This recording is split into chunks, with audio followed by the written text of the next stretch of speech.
Hello नमस्कार, मी मनोज आपल्या खेड्यातल्या चॅनलमध्ये तुम्हा सर्वांचं स्वागत करतो. आज सकाळी सकाळी अजून डोळे पण पूर्ण उघडले पण नाही नव्हते, तोच पप्पांचा आवाज आला, चल लवकर शेतात जायचं आहे. मग काय, आता पप्पाने लवकर म्हटलं म्हणजे विषयच गंभीर आहे बाई. म्हटलं चला आजचा दिवस शेताच्या नावावर.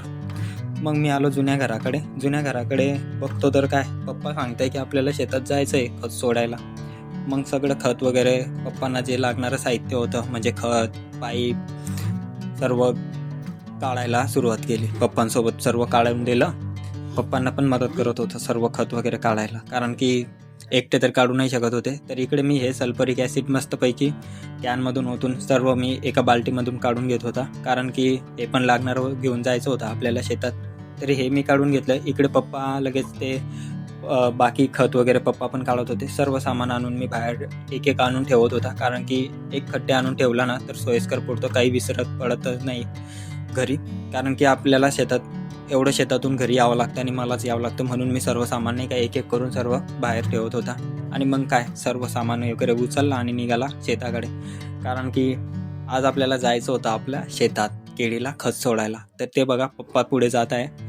पप्पा आणि आम्ही आले शेतात खत सोडायला. तोपर्यंत मस्तपैकी पप्पा तिकडे पूर्ण सेटअप लावून देत आहे मला. मी इकडे बसलो आहे आणि आम्हाला दुसऱ्या शेतात न्यायचं आहे पाण्याचं. तर पप्पा पाईपलाईनचं पण काम करत आहे आणि मी इकडे खत सोडायचं काम करतो आहे. म्हणजे पप्पा आणि मी दोघं मिळून काम करत आहे, कारण की काम जास्त जरी असलं ना तर ते फटक्यात आणि लवकर एकदम झटपटमध्ये होतं, कारण की दोघं मिळून काम केलं ना तर ते टाईम पण वाचतो, आपलं सगळं काम वाचतं.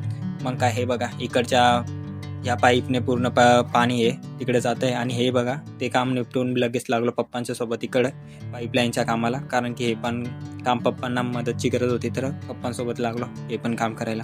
हे सर्व काम निपटून मग पप्पा तर तिकडेच थांबले शेतात. मी एकटं निघालो घराकडे, कारण की मला घरी जायची खूप जल्दी असते आणि घाई असते.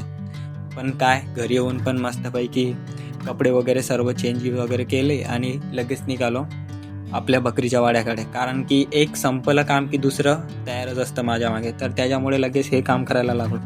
इकडे आलो तर बकरीचा वाडा खूप घाण झाली होती बकरीच्या वाड्यामध्ये, तर लागलो बकरीचा वाडा झाडायला. हे काम पण साफसफाई केली लवकर. बकरीचा वाडा वगैरे झाडला, पूर्ण झाडायचं होतं.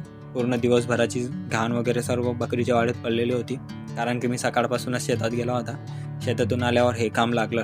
हे काम वगैरे आवरून मस्तपैकी रेडी केलं पूर्ण बकरीचा वाडा, कारण की संध्याकाळी लगेच बकरी आल्यावर तोपर्यंत खूप घाण होऊन जाते. पण खरं सांगायचं तर मित्रांनो, दिवसभर कितीही काम असलं, कितीही थकलो, तरी आपल्या घरच्यांसोबत आणि आपल्या शेतात काम करण्याची मजाच वेगळी आहे. आज दिवसही असाच कामात गेला. तुम्हाला माझं हे गावाकडचं आयुष्य आवडलं असेल तर व्हिडिओला एक लाईक करा. तसंच आपल्या गावाकडचं खरं आयुष्य बघण्यासाठी चॅनलला सबस्क्राईब पण करा. आणि चला भेटू आपण पुन्हा नवीन एका ब्लॉगमध्ये. तोपर्यंत बाय बाय.